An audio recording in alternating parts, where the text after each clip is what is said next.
নমস্কার বন্ধুরা, আজকে কোনো রান্নার রেসিপি নিয়ে আসিনি। আজকে এসেছি উল দিয়ে কিভাবে সহজে ফুল বানানো যায় সেই ভিডিওটাই আজকে তোমাদের সাথে শেয়ার করতে। এর জন্য লাগবে কাঁটা চামচ, যে কোনো কালারের উল, আর লাগবে সূচ।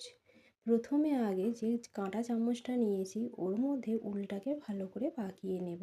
বেশ অনেকগুলোই, আমি এখানে মোটের উপর 12 বারের মতো আমি পাকিয়ে নিয়েছি।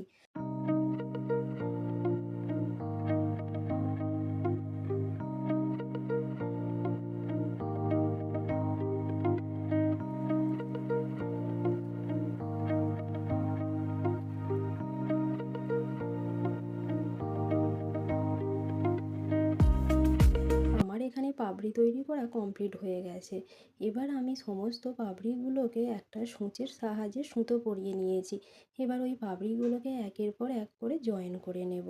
যেহেতু আমি এখানে ফুলটার মধ্যে 5টা পাপড়ি দেবো, সেই জন্য এখানে আমি 5টা পাপড়ি নিয়েছি।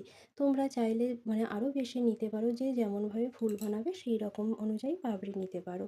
তো তারপরে একটা গোল্ডেন কালারের পুঁতি নিয়ে ওর মধ্যে দিয়ে দিলাম, দিয়ে একটা ভালো করে আমি এটাকে দুদিক দিয়ে উলটাকে বেঁধে দিলাম। তো এইভাবে আমি এখানে ফুলটা বানিয়েছিলাম। তো কেমন লাগলো সেটা অবশ্যই কমেন্ট করে জানিও, আর যদি ভালো লেগে থাকে তাহলে একটা শেয়ার করে দিও।